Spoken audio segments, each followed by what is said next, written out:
Les damos la bienvenida al programa de la Biblioteca Luis Ángel Arango, Literatura Hoy desde el Habla, para todos los interesados en conocer algunos de los caminos por los que transita la literatura actual. Yo soy Gina Saraceni, escritora, profesora, investigadora, y los invito a acompañarme en estos diálogos y entrevistas para que exploremos algunos rasgos de la literatura latinoamericana más reciente. Hoy tendremos el placer de conversar con la escritora mexicana Cristina Rivera Garza, a quien le doy la bienvenida y también les doy la bienvenida a todos. Gracias, Cristina, por estar con nosotros hoy. Gracias a ustedes, qué bien. Bueno, voy a hacer solamente una primera presentación. En el caso de Cristina, su obra es muy vasta, muy grande. Voy a mencionar algunos libros que son importantes, no porque los demás no lo sean, y después a lo largo de la conversación quizás podemos tocar algunos de los que no voy a mencionar. Cristina Rivera Garza es escritora mexicana, nació en 1964, es catedrática en el Colegio de Artes Liberales y Ciencias Sociales de la Universidad de Houston, donde da clases en un doctorado de escritura creativa. Ha ganado 2 veces el premio Sor Juana Inés de la Cruz en el 2011 y en el 2009. Y ahora, hace recientemente, la Universidad de Houston le otorgó un doctorado en letras humanas con distinción honoris causa. Voy a mencionar algunas de las novelas. Cristina escribe transversalmente, pero también escribe en géneros que también están siempre en el borde de la desarticulación, pero de todas formas las novelas más importantes son Nadie me verá llorar, de 1999, con una reedición del 2014, La cresta de Ilión, del 2002, La muerte me da, del 2007, y de próxima publicación, Autobiografía del algodón. Eh, Sus libros de poesías también son varios. Voy a mencionar solamente La más mía, Los textos del yo.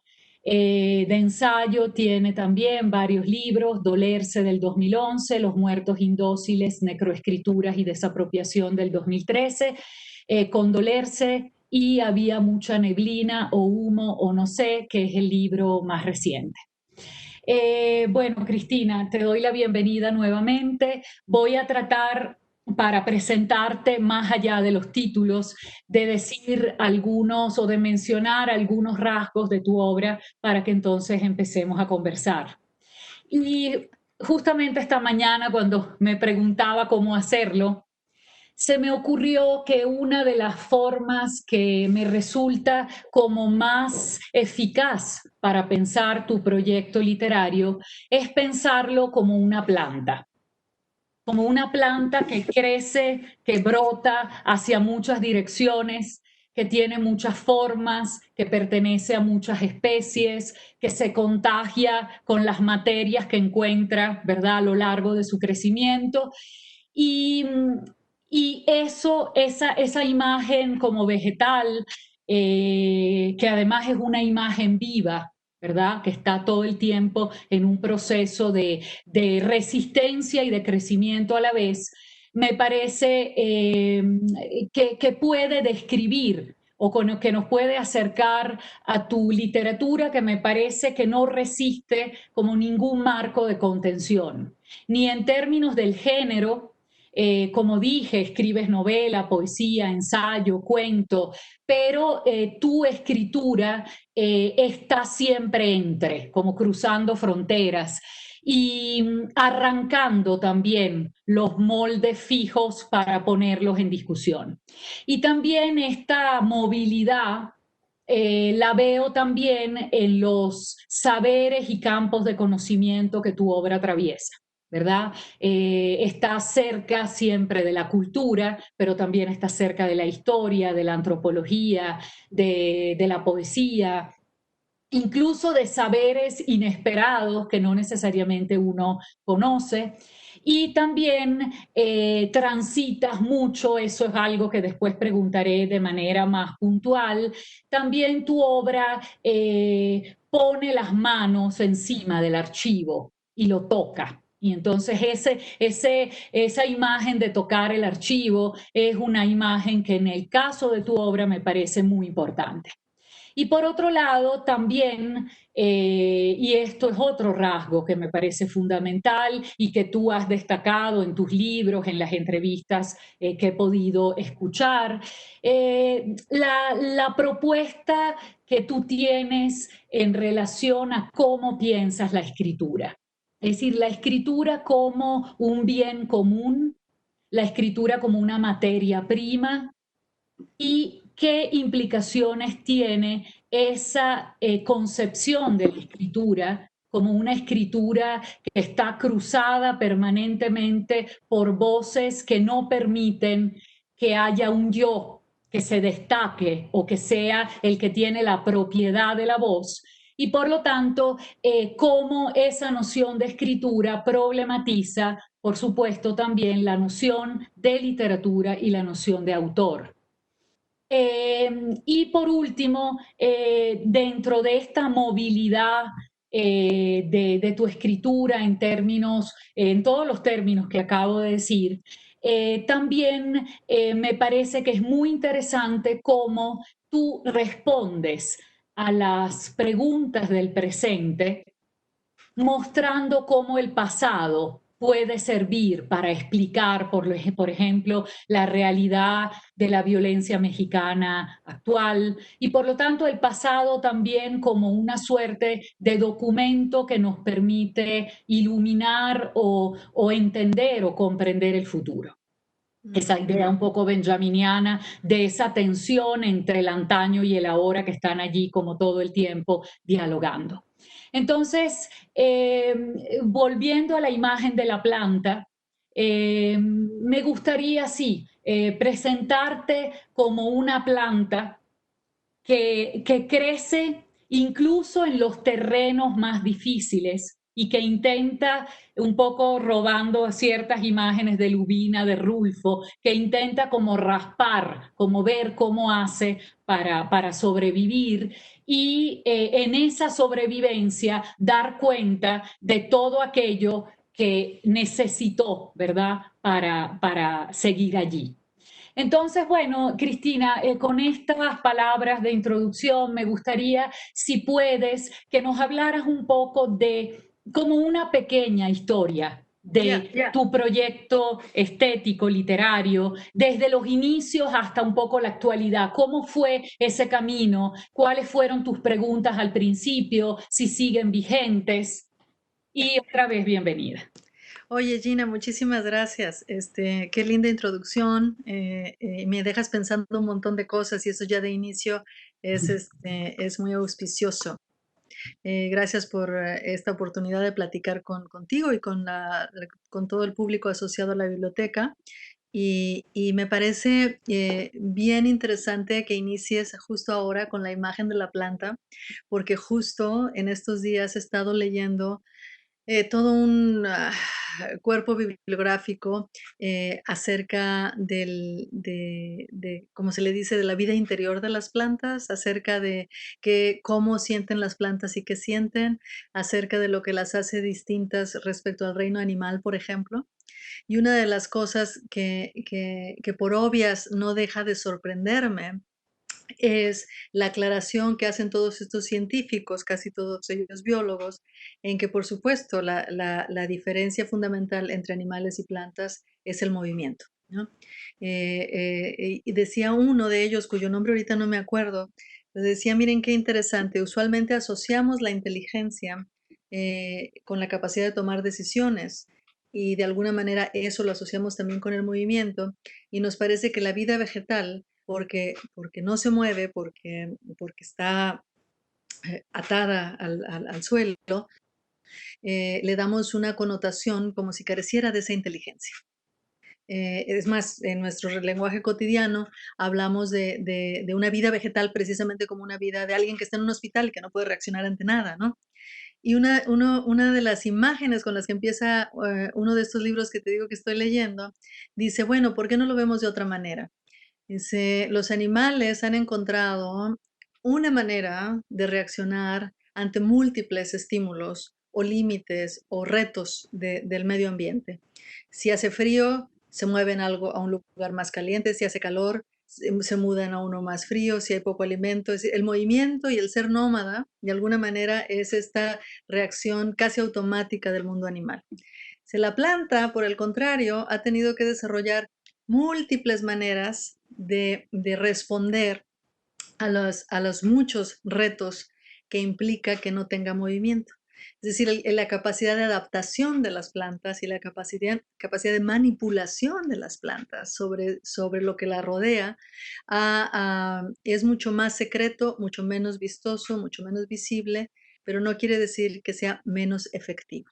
Y quizá mucho más efectivo que esta reacción única que asociamos que asociamos porque es verdadera, ¿no? Con los animales. Entonces me agarras justo ahorita en un momento de mi vida lectora y creadora en que estoy descubriendo con unos ojos muy casi infantiles, ¿no? Las múltiples propiedades y enseñanzas de las plantas. Y esto se debe a que estoy metida en un proyecto de largo aliento que empieza con un libro que mencionaste en tu introducción, un libro que según parece será pronto publicado en el otoño, que se llama Autobiografía del algodón. En este libro lo que intenté hacer es una novela, se utilizan varias estrategias de la escritura, pero la ficción es de alguna manera la anfitriona de múltiples ejercicios. Y para decírtelo muy brevemente, es una especie de saga en la que trato de ver la historia de mis abuelos paternos y abuelos maternos cuando coincidieron en la frontera entre México y Estados Unidos, especialmente una frontera poco conocida, que es o menos conocida, pongámoslo así, que la que hay entre Tijuana y San Diego, que es una frontera muy llamativa, de la que se ha hablado mucho, sobre todo a finales del siglo XX. Y el territorio que explora este libro está en el otro extremo, en el Golfo, dando hacia el Golfo de México, entre Tamaulipas y Texas, ¿no? Ahí en los 30s y 40s se desarrolló un proyecto de producción algodonera que dirigió el Estado mexicano, el gobierno del entonces presidente Lázaro Cárdenas. Se armó una reforma agraria y hasta allá llegaron mis abuelos, que venían de distintos lados. Unos venían del sur, campesinos sin tierra que andaban buscando pues un lugar donde vivir, y otros que venían deportados de Estados Unidos y que llegaron a la misma área.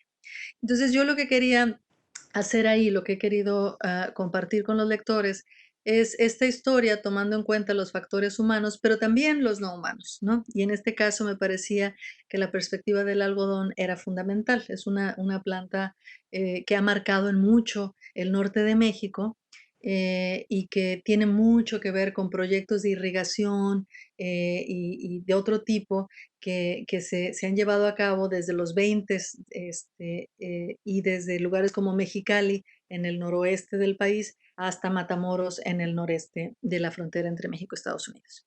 Entonces, claro, he estado pensando en plantas, he estado pensando en el algodón, en las voces del algodón, en cómo se desarrolla y qué tipo de contexto logra armar con sus relaciones conflictivas, dinámicas, de múltiples formas, pues con los participantes humanos.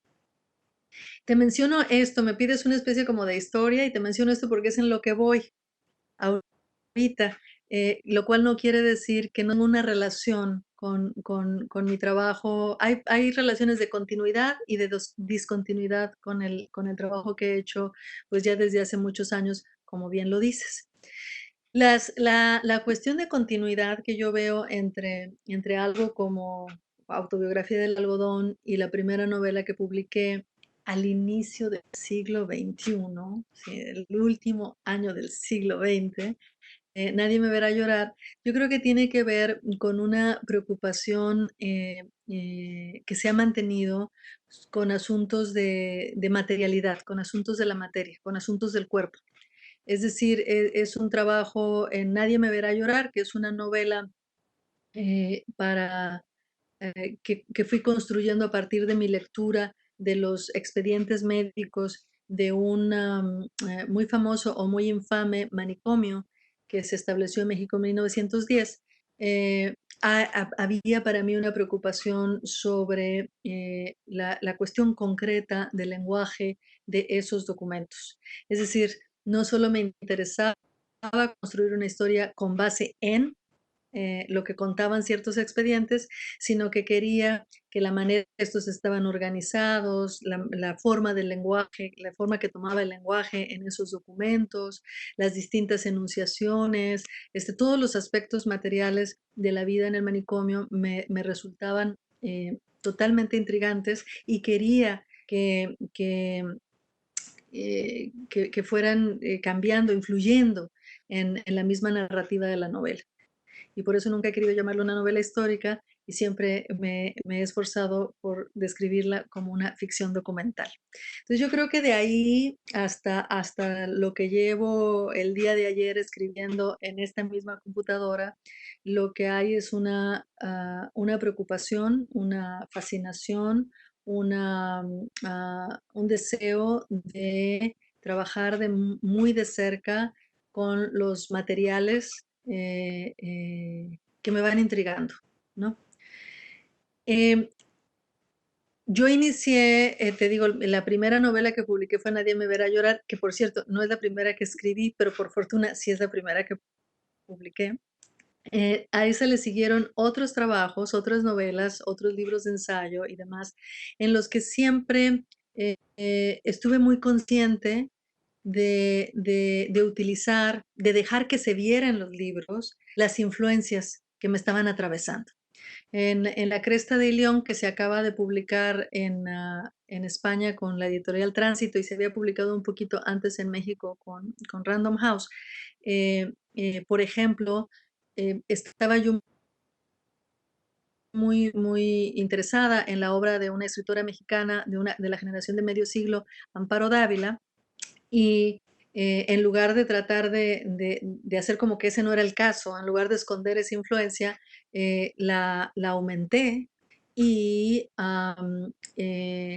Amparo Dávila se convirtió en un personaje de la novela, por ejemplo, y su libro y la manera en cómo construye, sobre todo atmósferas enrarecidas, esta sensación ominosa de que algo terrible va a pasar, era algo con lo que quería trabajar yo muy abiertamente. En muchos sentidos se trató de una especie de reescritura, ¿no? De ciertos pasajes y ciertas estrategias de Amparo Dávila.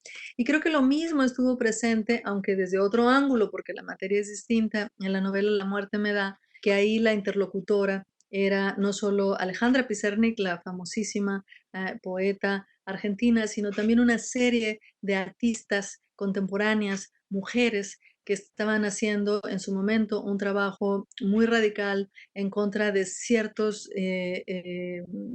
premisas de la representación del cuerpo femenino, ¿no? Entonces ese era mi diálogo.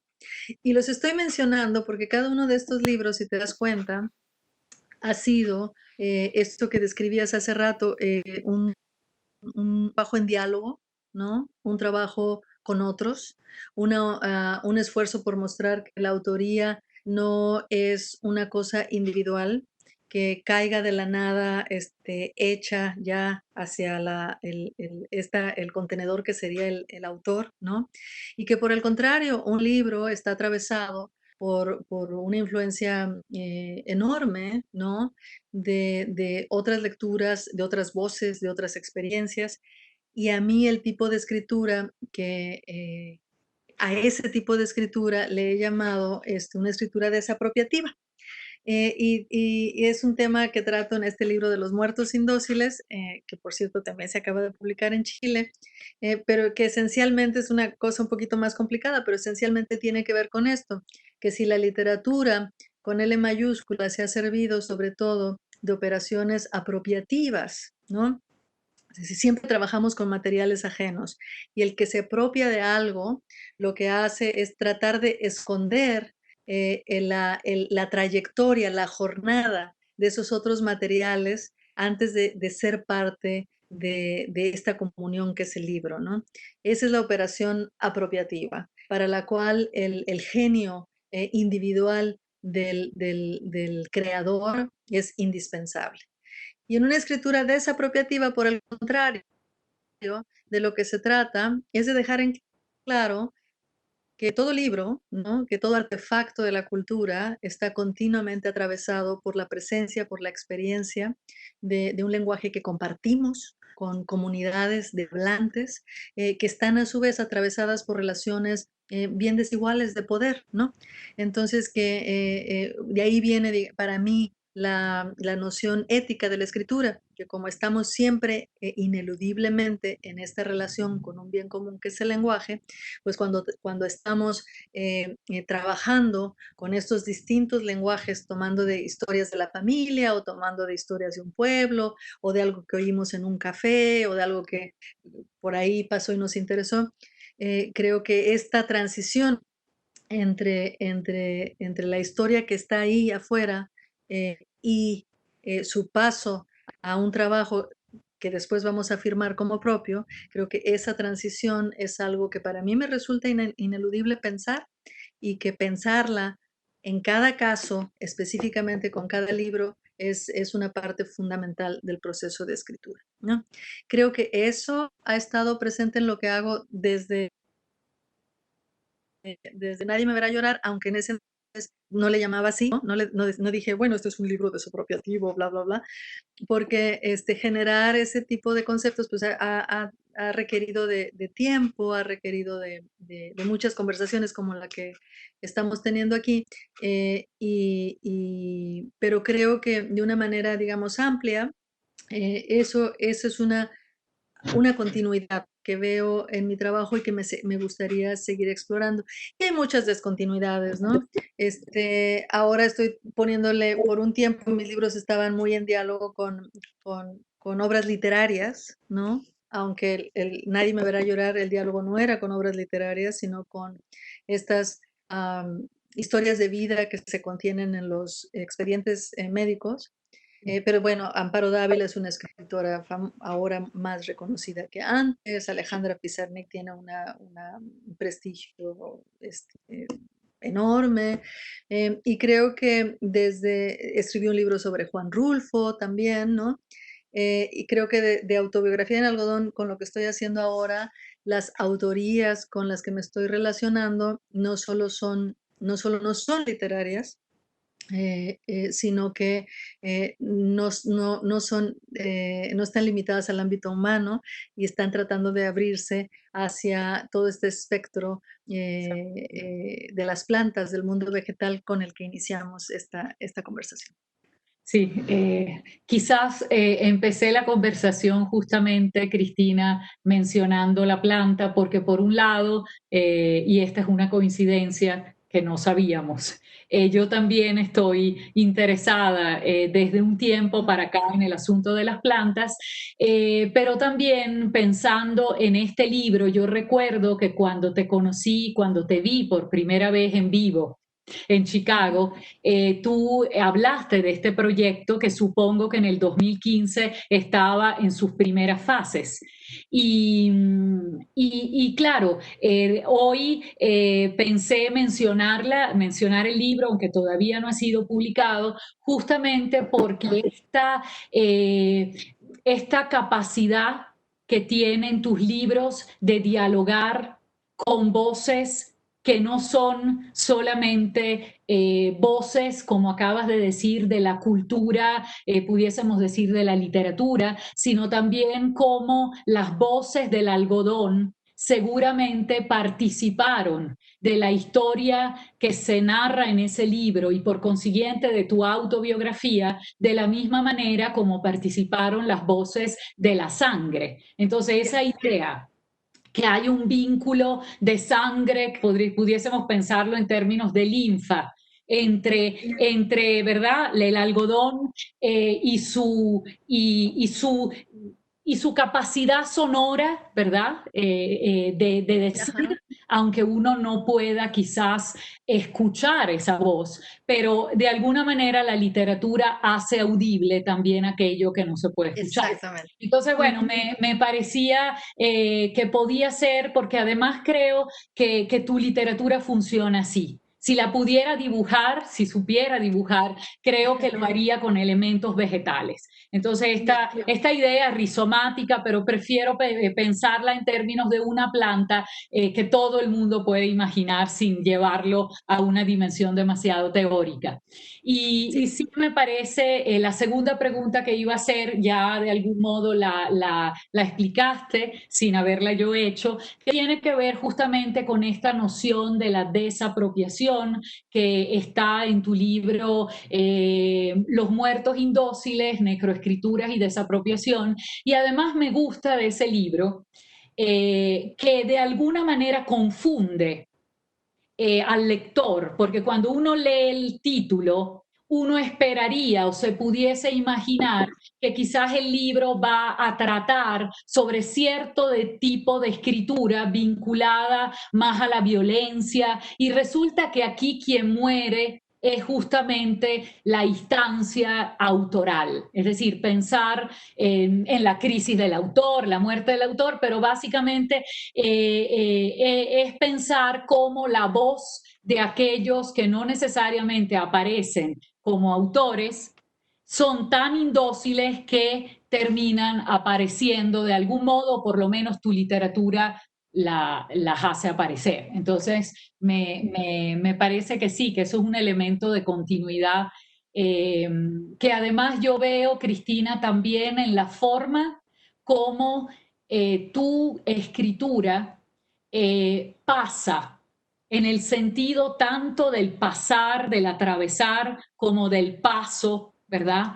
Del pasaje, de un género a otro sin avisar. Es decir, es como si tu escritura hiciera lo que necesita, según lo que tiene que decir. Y entonces, según lo que tiene que decir, usa la poesía, usa la crónica, usa el relato, usa una reflexión quizás un poco más compleja en términos ensayísticos. Pero no hay nunca una pose, como voy a tratar de ser transgenérica, sino que es como si la lengua tuviese esa necesidad de cambiar y de pasar de si queremos pensar los géneros como idiomas, uno pudiera pensar que va de un idioma a otro como un recurso necesario para poder decir eso que viene.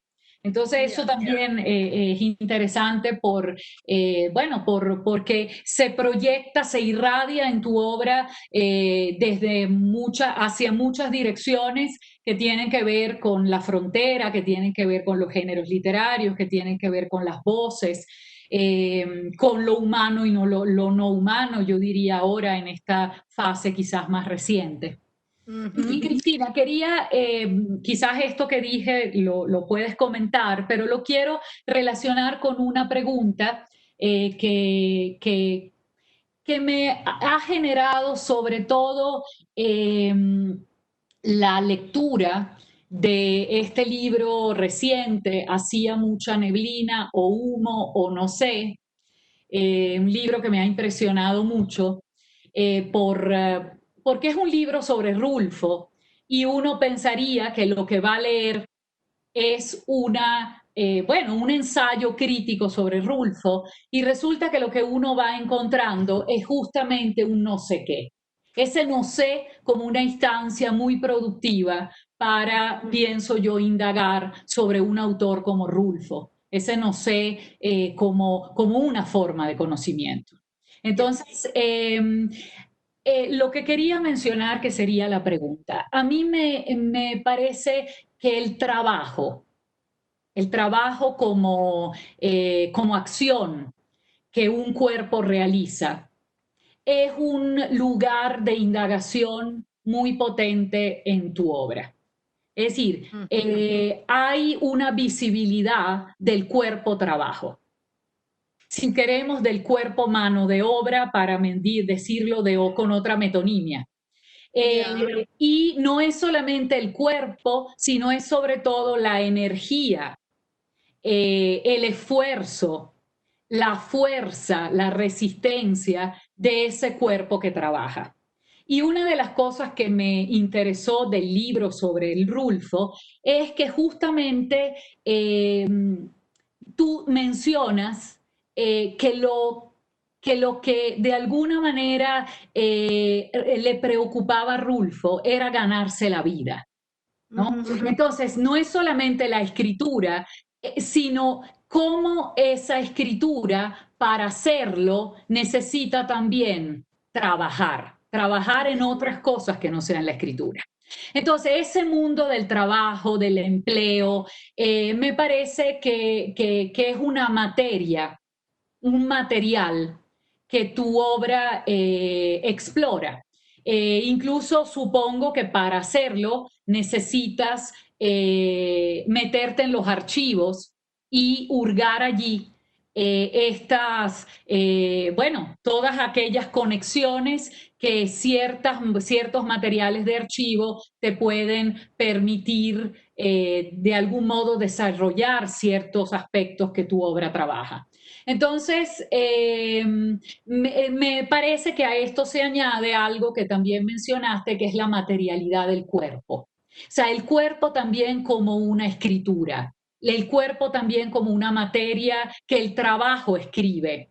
Y por lo tanto de allí también el cuerpo que suda, el cuerpo, digamos, como una fuerza de la que se extrae un resultado. Entonces me gustaría que nos hablaras un poco de esta conexión entre trabajo, materia, cuerpo, materia, que creo que está en toda tu obra, desde este primer libro, yo lo tengo aquí, que fue tu tesis Mira, doctoral, ya. que mencionaste. Entonces, desde estos cuerpos del manicomio, que es también una cárcel, hasta los cuerpos trabajo que pueden aparecer incluso en este libro de Rulfo, hay allí toda un recorrido que yo imagino que estará muy presente también en Autobiografía del Algodón, Ya. por lo que acabas de decir. Bueno, es un montón de cosas bien interesantes. Podría agarrar la conversación por múltiples hilos que dejas abiertos. Una de las cosas que me gustaría comentar antes de llegar propiamente a lo del trabajo es que ciertamente para mí ha sido, te decía hace rato, hablando mientras describía los libros, creo que no te decía se tratan de, o esta es la anécdota, te decía, bueno, estos son los materiales con los que trabajo. Y creo que esa es la manera en la que inicio proyectos, en la que me meto con los distintos proyectos. En cierto modo, claro, me interesa el hilo anecdótico, pero nunca es el único y de hecho pocas veces es lo fundamental, ¿no? Hay me interesa mucho ir haciendo un acopio, ¿no? De esos materiales que podría decirse de otra manera diciendo, pues que estoy produciendo también el archivo, eh, que es el libro, que va a producir el libro y que en muchos sentidos ya lo es. Ese trabajo con esos materiales, entre más cerca es, y para mí eso es escribir, ¿no? Esta cercanía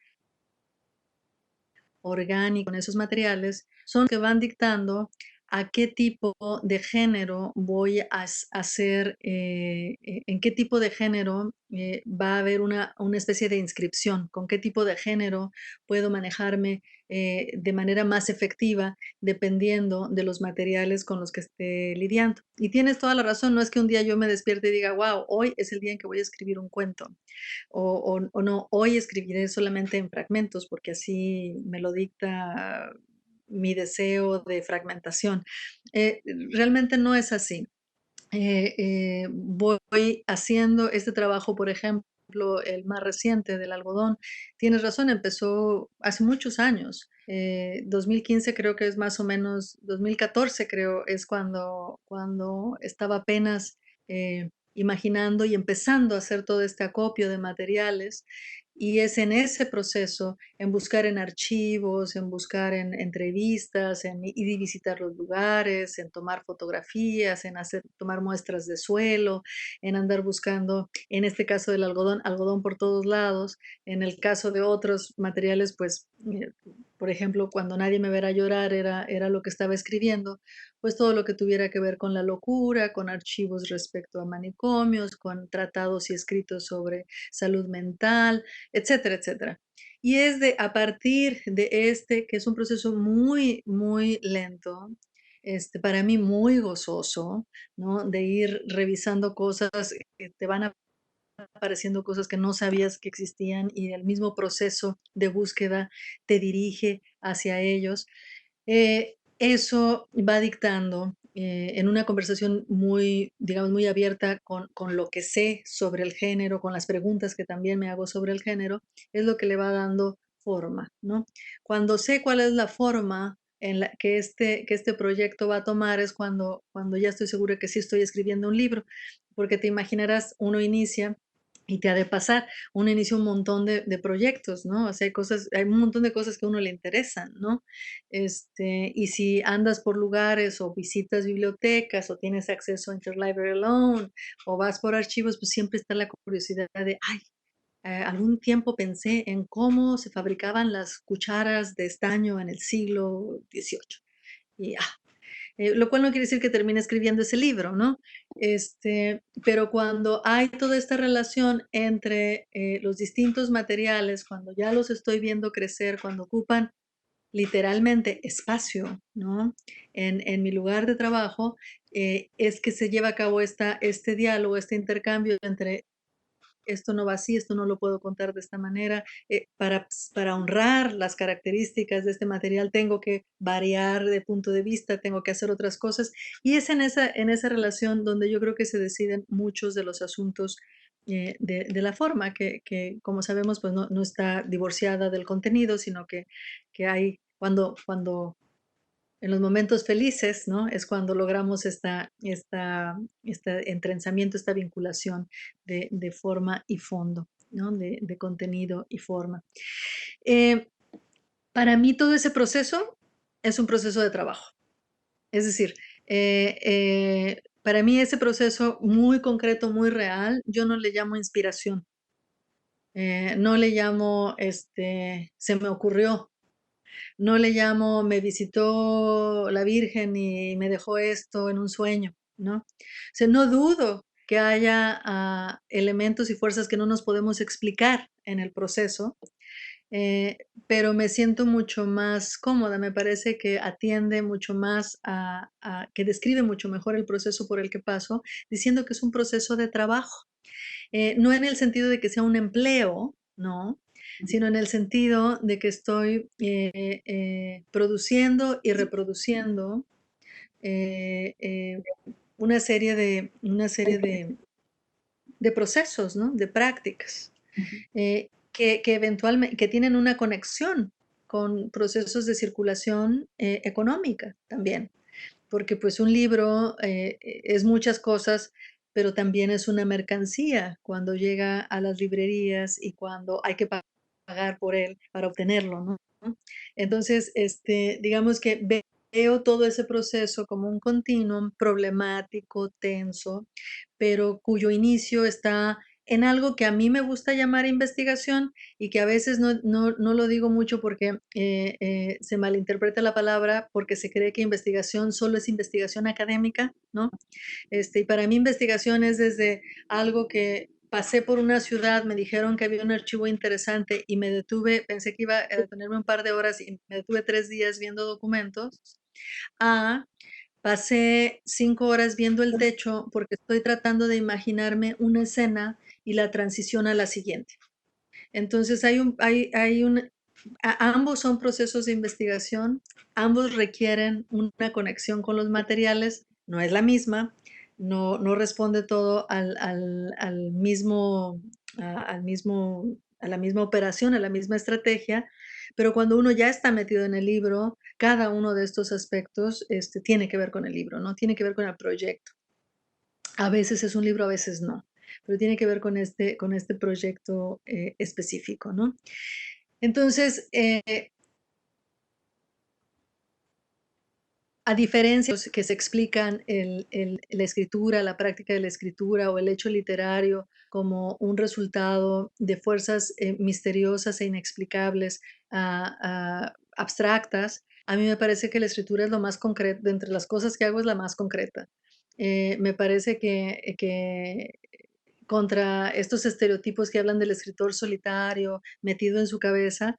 Como puedes ver, mi proceso y lo que te estoy describiendo como mi proceso de trabajo, pues no es el de alguien metido en su cabeza, es el de alguien muy fuera de su cabeza, ¿no? Es decir, alguien tratando de hacer conexiones con un mundo, con cosas, documentos, voces, escrituras, experiencias que están allá y que me rebasan y que estoy tratando de alcanzar. En muchos sentidos estoy tratando de honrar, ¿no? Entonces parece que estoy sola aquí, digamos, en mi mesa de trabajo con mi computadorcita, pero es el momento de mayor compañía, es la compañía absolutamente del lenguaje como tal. Esa es nuestra materia prima, eso es con lo que estamos trabajando, eso no me pertenece, eso viene lleno hacia mí, ¿no? Y ante eso tengo una responsabilidad enorme, creo yo, ¿no? Y no en el sentido, otra vez, ñoño de aquella vieja discusión entre el arte por el arte y el arte comprometido, ¿no? Etcétera, sino en la muy concreta realidad de que estoy trabajando con un lenguaje que yo uso, pero que nos pertenece a muchos, ¿no? Que no es mío, y ante el cual no puedo hacer ningún reclamo de propiedad, ¿no? Y más me vale, creo yo, pensar muy bien en todas las conexiones que permitiendo o no permitiendo cuando trabajo con este lenguaje en relación a materiales muy específicos. Entonces, digamos, es una noción de trabajo muy amplia y es algo que cada vez más me interesa, respecto a las cosas que me intrigan del mundo. En el caso del libro que dices, el libro de Había mucha neblina o no sé qué, pues yo sabía que sobre Rulfo se ha escrito un montón, ¿no? Y que aparte es uno de estos autores que la fundación que lleva su nombre y los que han hecho, libros alrededor de él son superterritoriales, ¿no? O sea, ellos ya lo dijeron y nadie más lo puede decir, y si lo citas te van a cobrar, y una serie de cosas, ¿no? Y hay muchas veces esta noción, esta idea de que, bueno, pues si se ha dicho tanto, ¿qué puedes añadirle? Tú ni lo conociste, no fuiste nunca su alumna, o sea, tenía todas las cosas en contra cuando empecé a hacer este libro, porque a diferencia de los que han escrito sobre él, usualmente, pues gente exacto, que lo conoció, que platicó con él en cafés de esto, del otro, con él hicieron libros o no, etcétera.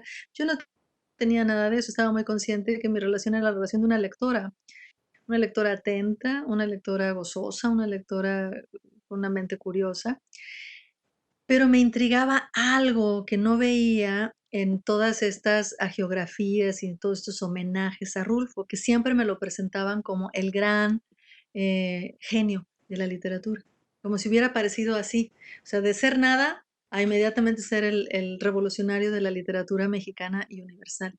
Y yo decía, bueno, eso suena bien cuando estás leyendo estas estampitas, ¿no? De santos que lee uno cuando es niño, pero pues no es muy completo cuando estás tratando de pensar en cómo escriben los escritores, ¿no? O sea, yo ahorita te describí más o menos mi pequeño precario sistema, pues que requiere de muchas cosas, ¿no? Requiere acceso, primero, ir a lugares donde hay archivos, tener un auto para poder, o tener suficiente, recursos para tener un auto o pagar un boleto para llevarme a estos lugares que me interesa ver, tener zapatos, si tengo hijos, pues tener a los hijos en la escuela mientras yo estoy haciendo esto. O sea, hay una serie de conexiones bien, bien chiquitas pero fundamentales, sin las cuales esta cosa que digo, bueno, hice un viaje completo desde San Diego hasta Georgia en un auto. Ya, que suena genial, y fue genial, no me tomes a mal, ¿no? Fue enorme y bellísimo. Eh, pero hay un montón de cosas ahí que esa declaración esconde. En qué tipo de auto, ¿Cómo es que pude pagar toda la gasolina? ¿Dónde nos quedamos? ¿Cómo es que se podía pagar por esos hoteles? ¿Cómo comimos? ¿Por qué estaba viajando y no trabajando en esa época? ¿Tengo un trabajo que me permite hacer eso o no? ¿O de qué vivo? ¿Ves? Se va multiplicando todo eso. Esas mismas preguntas yo decía, okey, partamos de la idea de que estoy de acuerdo que Rulfo es genial, ¿no? No tengo problema con eso. Pero él andaba viajando en todos lados, ¿cómo viajaba? Aparte, estamos hablando de mediados del siglo XX, ¿no? Cuando no hay un sistema de carreteras como el que tenemos ahora. ¿Cómo es que tenía un auto? Cuando casi nadie tenía auto y se supone que tenía una vida precaria como autor. ¿Cómo le hacía para hacer esos viajes si tenía una esposa y tenía hijos? ¿Cómo los mantenía? ¿Pagaba o no pagaba escuelas privadas? Los mandaba todo eso, todo esto. Y fue tratando de responderme estas preguntas que en lugar de recurrir al típico, bueno, es genial y ya, como si fuera una respuesta, para mí era, sí es genial y hay un montón de preguntas que resolver al respecto. Y tratando de responderlas fue que llegué al archivo histórico del agua, que está en la Ciudad de México, porque sabía, por ahí se mencionaba que Rulfo había tenido una participación importante en un proyecto fundamental para el proceso de modernización mexicana de mediados del siglo XX, que fue el Papaloapan, el proyecto del Papaloapan. Papaloapan es un río del sur de México, una área, por supuesto, muy rica en recursos naturales, que el gobierno de Miguel Alemán estaba tratando de incursionar, se dice, ¿no? De explotar, diríamos ahora, esos recursos naturales, pues para sacar ganancia de ahí, ¿no? Se empezó a construir una gran presa que implicó desalojos de comunidades indígenas, etcétera, ir viendo todo esto me fue explicando el mundo atormentado, los grandes dilemas a los que de manera muy concreta Rulfo se fue enfrentando, no solo como un inteligente observador de su tiempo, sino como un trabajador para uno de los proyectos más emblemáticos y más problemáticos del proceso de modernización mexicano a mitades del siglo XX. Entonces, ahí va. No solo era la pregunta sobre el genio rolfiano, sino sobre este cuerpo que trabaja. Y lo dijiste muy bien, me gustó esta frase. Los cuerpos que el trabajo escribe, ¿no? Porque una vez que nos metemos con el cuerpo, una vez que tomamos en serio el cuerpo como materia, nuestras preguntas son muy distintas. Porque incluso si el cuerpo nada más es un tema, es muy fácil llegar a, a, a cuestiones súper estereotípicas y no cuestionar asuntos de género, no cuestionar asuntos de desigualdad, etcétera, ¿no? Pero cuando nos tomamos el cuerpo como materia en serio, yo creo que se vuelven inescapables preguntas, por ejemplo, sobre la producción, sobre cómo es posible que viajes en el verano y hagas eso, ¿no? Que son preguntas sobre el trabajo y que luego entonces son preguntas sobre la acumulación, que son preguntas sobre explotación, que son preguntas sobre cómo se sostiene un sistema como del que somos parte ahora, ¿no? Que son preguntas sobre la devastación en el mundo en el que vivimos, ¿no? Entonces, creo que así es como se van generando, al menos en el trabajo que hago más recientemente, que es mucho más abierto, creo yo, esta concatenación de preguntas que parten, por supuesto, de este entendimiento muy material del cuerpo y que se toman muy en serio, que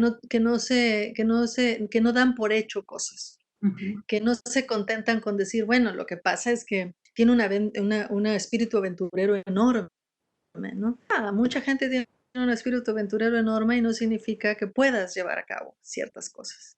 Y este poder llevar a cabo tiene que ver con las condiciones materiales en las que producimos y con nuestras adscripciones de clase, de raza, de género, que son parte de nuestra corporalidad, ¿no? O sea, hay muchos lugares a los que como mujer, porque vivo en este cuerpo, no puedo ir porque estoy en peligro, mucho más que si viviera en un cuerpo distinto, ¿no? Y hay lugares en los que tener estos lentes o andar con esta camisita, pues me va a limitar mi capacidad de conexión con otro tipo de, no sé, campesinos que trabajan en la tierra, por ejemplo, y que con los que me interesaría hablar también. Entonces, todas estas cosas para mí son reales, las tomo en serio y les hago preguntas. Sí. Y de cada pregunta Ujú, me voy tomando a la siguiente y no las dejo descansar. ujú. Yo creo Sí. que por ahí va. Todo esto que nos acabas de comentar sobre el trabajo, me parece que nos permite pensar la escritura de otra manera y por eso me considero que en los programas de escritura creativa y también en los departamentos donde se enseña literatura, uno debería fomentar un poco la asociación entre creación e investigación y no pensar que son dos prácticas disociadas, sino que escribir creativamente es también echar mano de estos materiales que tú nos acabas de describir de alguna manera, que son los materiales de tu trabajo, y no pensar en la escritura como una suerte de iluminación. Y por Sí. otro lado, creo que el asunto del trabajo y pensar a Rulfo como trabajador y no solamente como escritor, hace posible ver lo que también Rulfo escribía, o pudiésemos decir, la materia narrativa de Rulfo fueron los trabajadores. Entonces, tu libro nos habla de Rulfo desde el lugar del trabajador, desde el lugar de aquel que además de escribir también tenía que realizar otro tipo de trabajos. Y entonces el libro termina iluminando de todas formas la poética rulfiana, pero de una manera completamente inesperada, porque usa un archivo que nos habla de un Rulfo que yo creo que la crítica no había tocado. Entonces eso me parece un hallazgo de algún modo de este escritor tan estudiado y tan importante. Bueno, Cristina, unas últimas dos preguntas breves. Una siempre tiene que ver un poco con la materialidad o con el soporte que es tan importante en tu obra.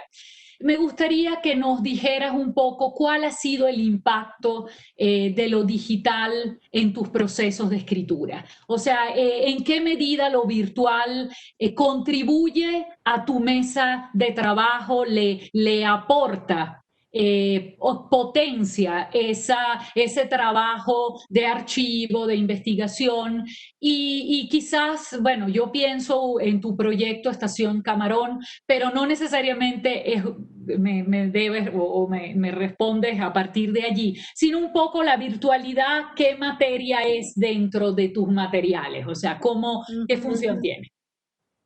Ya, fíjate que, una vez más has dejado un montón de hilos por ahí que me encantaría visitar, como alguien que ha estado, muy comprometida con la creación de programas de escritura creativa. Trabajo actualmente en uno en la Universidad de Houston, el primer, programa de escritura creativa a nivel de doctorado en Estados Unidos.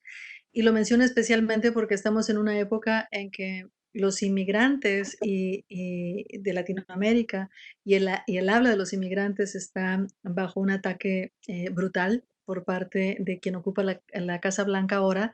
Entonces, el tener un programa de escritura creativa en español en Estados Unidos es en sí mismo una forma de activismo. Pero no iba hacia eso, perdón. A lo que iba es que, sí estoy muy convencida de que estas, ideas de la escritura como una especie de inspiración o una especie de advenimiento inexplicable, pues son cosas que no se pueden compartir, que no se pueden aprender, que no se prestan para el programa de escritura creativa, ¿no? Creo que necesitamos creer si somos honestos, ¿no? Que estos procesos de aprendizaje en conjunto que es posible llevar a cabo en las salas donde hay talleres, pues si creemos que eso es enseñable y que es aprendible, pues tenemos que partir de la idea de que no es misterioso y de que no es abstracto, de que hay tradiciones. dentro de las cuales nuestro trabajo se inscribe, y a mí me gusta pensar sobre todo que nuestro trabajo a su vez va a remover y va a subvertir y va a llevar a otro lado. Para mí eso es importante. Y la otra cosa que mencionabas, ay, ay, ay, sobre, sí, el retrato de Rulfo y cómo lo recibió la crítica, nada más quiero mencionar brevemente que claro, una visión así desde este Rulfo trabajador, genial, sí, pero humano, tan de carne y hueso y un pedazo de pescuezo como tú y como yo, pues, tuvo una aceptación, amplia por los lectores, ¿no?, de a pie y demás, pero sus críticos, de cabecera, reaccionaron escandalizados por un libro así. No me esperaba otra cosa, por supuesto. Es un libro que necesariamente tendría que, o sea, tendría que producir una reacción así entre gente interesada en crear estos estereotipos inamovibles del escritor, y justo eso se dio. Pero hay algo en el escándalo y algo en este susto, ¿no?, que tuvieron sus epígonos que a mí, me gusta, digo, creo que es la respuesta que un trabajo así, tiene que provocar. Y lo dije en su momento, pues sí, si estás escribiendo un libro mal comportado, pues va a provocar, otro tipo de reacciones y otro tipo de complicidades, que son las que me gustan mucho también. Y sobre la cuestión de lo digital, yo creo que una de las cosas que claro, todo el mundo sabemos, pero lo digital pone, de manera muy obvia enfrente de nosotros. Hace rato estamos platicando de cómo la escritura es un trabajo, ¿no? Cosa que es obvia, pero que hay que mencionar y hay que explicar. Y la otra cuestión es que la escritura tiene una relación íntima con la tecnología, que siempre lo ha tenido, ¿no? Porque, estas, visiones estereotípicas del escritor como el iluminado, casi hacen que se nos olvide que la iluminación no baja, ¿no? Así directamente al papel o a la pantalla, que tiene que pasar por una serie de mediaciones, que son mediaciones tecnológicas, y algunas tan simples como mis lentes, ¿no? La pluma, y algunas más complicadas como esto que está haciendo nuestra conversación posible en este momento. Es decir, que siempre ha habido un aspecto tecnológico, ah, ah, en la práctica de la escritura. Y claro, en su momento, la revolución digital, pues tiene sus efectos muy concretos. En lo que a mí se refiere, yo creo que a mí me interesan mucho muchas cosas. De entrada, la palabra que primero sale de mi boca es sí. O sea, no me sale el no, que Emily Dickinson decía que era la palabra más salvaje del vocabulario. Me sale el sí, que a lo mejor es más salvaje todavía. Me interesa, quiero saber de qué se trata, ¿no? De hecho, la distracción me ha llevado a lugares más interesantes que la atracción, ¿no? Y a veces estos medios lo que hacen es que lo distraen a uno. Y a veces eso no es tan malo, ¿no? Uno llega a lugares impensables cuando te pierdes y cuando te distraes. Yo empecé a utilizar con mucho entusiasmo plataformas como el Twitter, y ahí he llegado a hacer algunos proyectitos, algunos chiquitos como el que mencionaste, Estación Camarón, que todavía pueden ver en Twitter. En mis inicios, cuando el blog era lo de hoy, empecé a escribir una blog novela. Es decir, he estado practicando y ejercitándome en las distintas plataformas, y aunque nunca he escrito sobre el tema, ¿no? Creo que mi familiaridad o mi falta de familiaridad en algunos casos, porque no soy una nativa digital, soy una migrante digital también, ¿no? Eso tiene mucho que ver también con la forma que han tomado algunos de mis libros. Y pienso, por ejemplo, en la influencia que algo bien, bien mínimo para quien nació utilizándolo, pero bien bien revolucionario para quien llegamos a él después, es este componente de los programas de escritura del Microsoft Word y todo eso, del copy and paste, ¿no? Para mí transcribir ha sido una escuela importante. Me encanta transcribir cosas y algunos de mis alumnos los dejo transcribir cosas porque creo que ahí hay un proceso de aprendizaje importante y que si quieren después discutimos. Pero el copy and paste ha hecho posible una circulación de texto a ritmos y en cantidades que para los que escribíamos en máquina mecánica o los que escribíamos a mano era simplemente impensable, ¿no? Entonces, lo que se logra hacer con eso, en términos de cuestionar autorías, en términos de fragmentación, en términos de, no sé, unidades discretas de acción, de poner en cuestión el arco narrativo, etcétera, yo creo que yo creo que está ahí.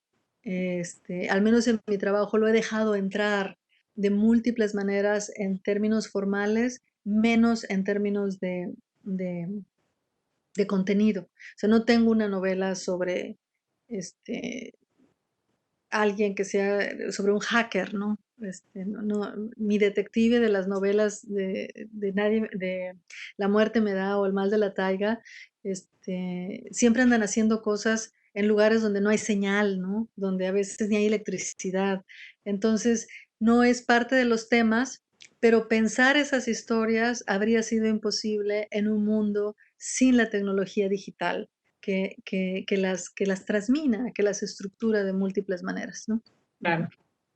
Cristina, quizás la última pregunta, una pregunta un poco más abierta, que nos saca un poco de tu obra para pensar cuál es tu perspectiva sobre la literatura latinoamericana reciente. Eh, Como este programa es un programa de la Biblioteca Luis Ángel Arango, quizás pudieses mencionar alguna tradición literaria que a ti te haya resultado importante en tu formación o algunas escrituras o proyectos actuales que pudieses comentar o quizás sencillamente la pregunta, ¿qué le pasa a la literatura latinoamericana actual? ¿Hay algo de lo que pasa que te pasa a ti también con lo que te sientes identificada, algún tipo de autor que quieras mencionar? Y también, si puedes, muy brevemente, a mí me preocupa el lugar de la poesía, porque si bien hay, de alguna manera uno pudiera decir, hay muchos recitales de poesía, también hay muchos poetas, pero sabemos que desde un punto de vista más del mercado, del consumo, pareciera que no es un género que se vende tanto. Pero la pregunta es si quieres tocar la poesía, pero no, nos gustaría saber tu visión de lo que se está haciendo hoy en día, si hay algo que te interesa en particular, como Ujú. tú lo quieras enfocar. Ya, bueno, hay un montón de cosas pasando, ¿no? Incluso en medio de esta pandemia, que nos tiene en cuarentena, a muchos trabajando desde casa sin mucho contacto con otros, al menos presencial, ¿no? Eh, yo tenía muchos viajes, programados y el haberlo suspendido me ha dado una cantidad de tiempo a la que usualmente no tengo acceso. En fin, que están pasando cosas. Pero en términos de las lecturas que me acompañan estos días, eh, yo creo que, he estado escribiendo sobre algo que llamo escrituras geológicas, tiene mucho que ver con esta lo que hablábamos justo al inicio sobre las plantas, sobre la presencia del capitaloceno en la escritura, no solo como tema, sino también como forma estructurante, ¿no? El cuerpo y el trabajo y la acumulación, todo esto, lo he ido pensando en una serie de artículos que, por cierto, si les interesan, están disponibles en el archivo de la revista Literal, que se publica desde Houston, pero que ahí están los artículos uno tras otro. Esencialmente, yo creo que estábamos pensando ambas, tú y yo, sobre plantas porque es una conversación que creo que estamos teniendo todos, con este giro materialista, con estos trabajos de la ontología orientada a los objetos, con esta, regreso radical a una cierta forma de la ontología, etcétera. Creo que este contacto con materias disímbolas y concretas, es algo que nos preocupa como gremio, o al menos de las múltiples conversaciones que se están llevando a cabo, esa a mí me interesa más. Y por fortuna creo que hay un montón de autores trabajando en eso, no solo de ahora, sino de antes, ¿no? No muchos antes, pero los hay. Entonces, lo que estoy tratando es como de releer algunos clásicos con estos ojos geológicos y de ir identificando entre las escrituras interesantes de hoy algunas con las que yo me sienta acompañada, con los proyectos estos que estoy llevando a cabo, con los que pudieran dialogar, ¿no? Entonces, en el pasado, por ejemplo, del pasado he estado releyendo la obra de José Revueltas, que es otro de los grandes mexicanos, que si no han leído se los recomiendo mucho, pero especialmente su novela El luto humano, que tiene todo unos pasajes súper interesantes sobre el área que a mí me ha interesado en últimas fechas, que es esta fronteriza, la era seca y del desierto, donde se construyeron presas y ha habido procesos para la instauración de la agricultura. Está muy vivo esto, un drama del desierto le llamo, hasta trabajos, muy materialistas, y también problemáticos, como los de el autor peruano César Calvo, que escribió un libro, una novela que a mí me interesa mucho, que se llama Las tres mitades de Ino Moksho, a trabajos mucho más contemporáneos. Y no creo que sea casualidad que casi todos están siendo escritos por mujeres. Se habla mucho de que ahora la verdadera literatura latinoamericana ahora está escrita por mujeres. Yo creo que siempre ha sido escrita por mujeres, pero que ahora le estamos poniendo atención. Pero entre las multiplicidades de estéticas en juego, entre las obras de autoras contemporáneas, me interesa muchísimo lo que hace la autora, boliviana, Claudia Peña Claros. Tiene un librito de cuentos que le publicó Cuervo, de hecho, que Cuervo creo que es una, editorial colombiana, que se llama no es cierto, es boliviana, olvídalo, que se llama Los árboles, donde los árboles y el mundo y el medio ambiente y las plantas y todo esto, tienen una agencia muy especial, muy poética, muy potente en su trabajo.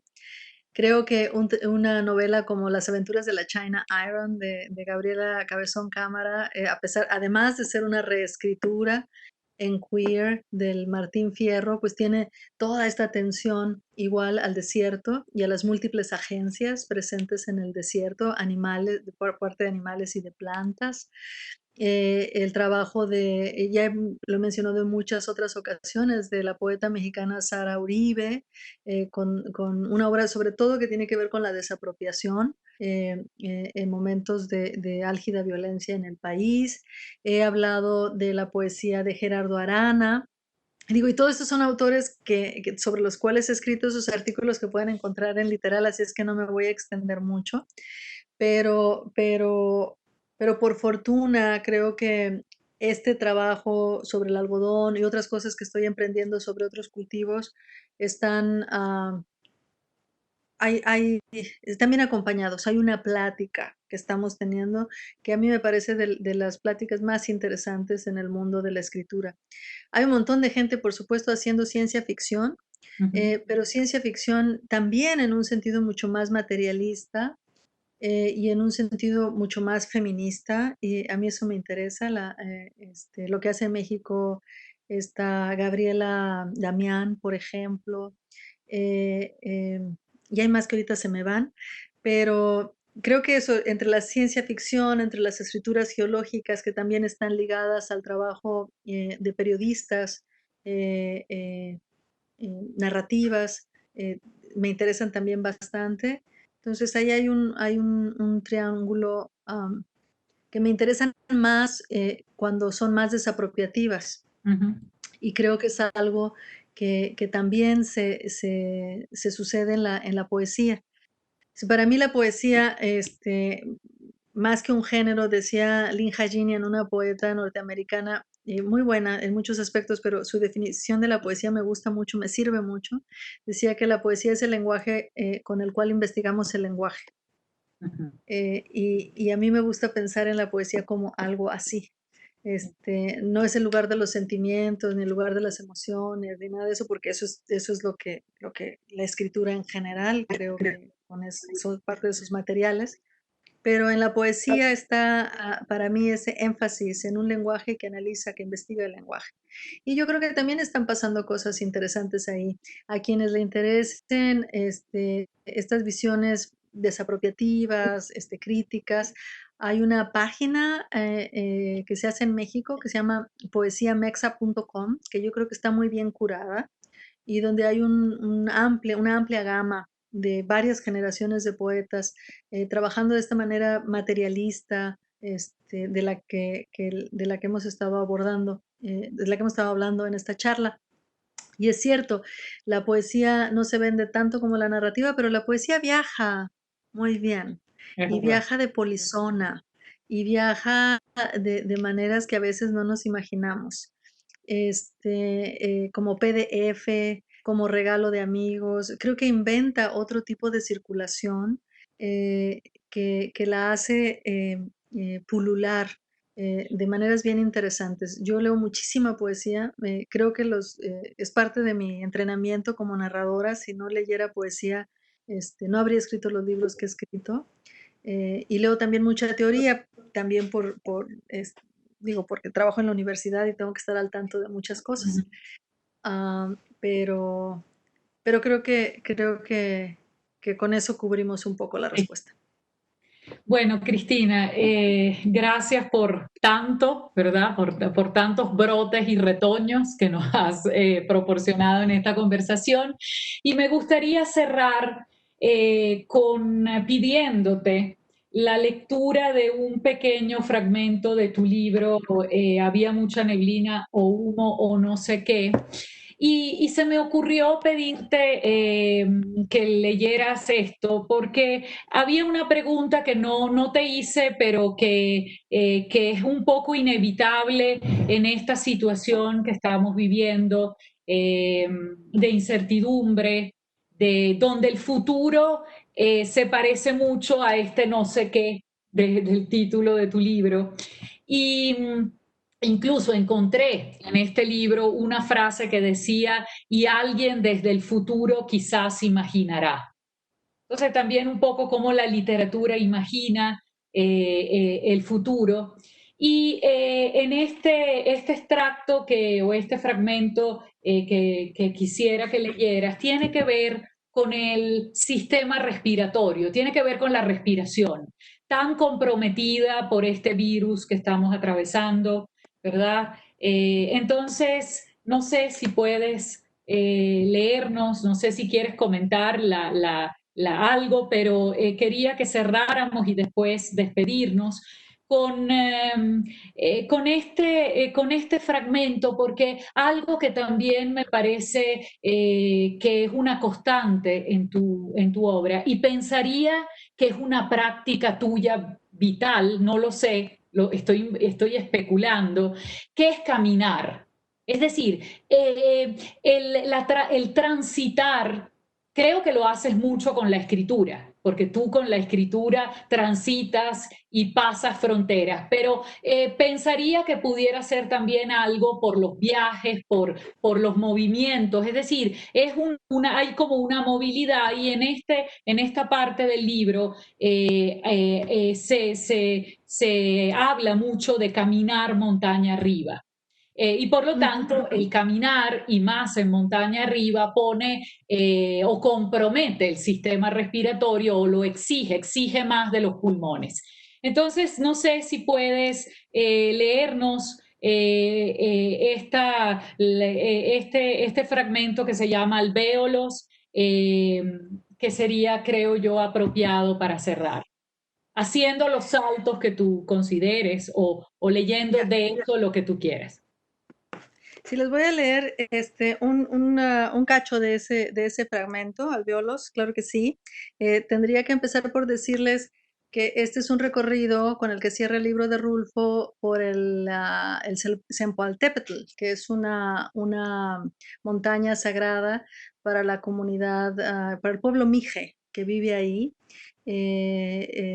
Nos invitaron a mi pareja y a mí a participar de una caminata, que era la celebración de la veintena de un bebé, hijo de la prima de una amiga mía. Entonces era algo muy especial y, íbamos subiendo esta montaña. A mí me gusta, de hecho, tienes razón, caminar es algo fundamental para mí, y caminar en altitudes, en tierras altas, es algo que me interesa porque es difícil.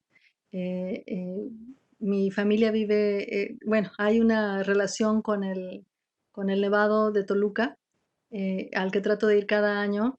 Está, creo, la altitud más, lo más alto es 4.500 metros de altura. Entonces ya se imaginarán, llegar a aquello es llegar sin aire y esa sensación, es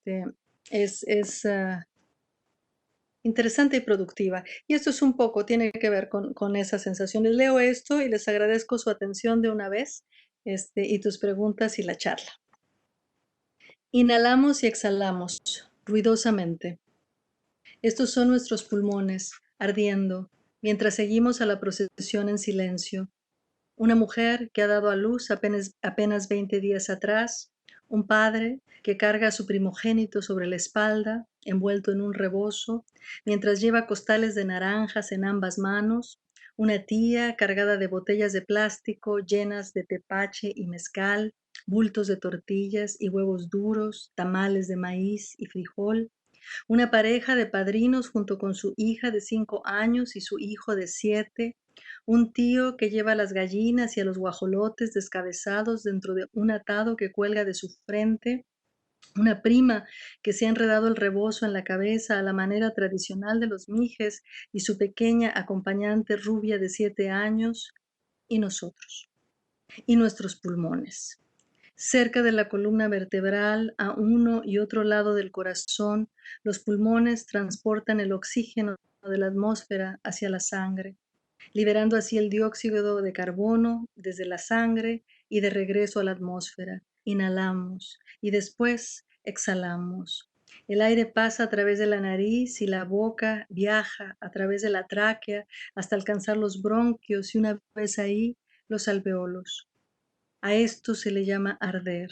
El intercambio entre el dióxido de carbono y el oxígeno se lleva a cabo aquí, en los alvéolos. Exhalamos las plantas de los pies, el globo terráqueo, inhalamos y por primera vez nos detenemos. Debemos estar a unos 3.000 metros sobre el nivel del mar.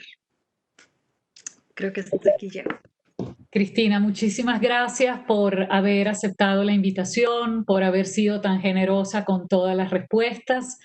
Y bueno, nos despedimos, esperamos tu libro, Autobiografía del Algodón, yo con muchos deseos de leerlo. Y bueno, nos despedimos del público, de ti, muchísimas gracias por haber estado. A ti, hasta luego. Hasta Y ojalá luego. que la conversación siga por otros Sí, medios. Hasta luego. seguramente.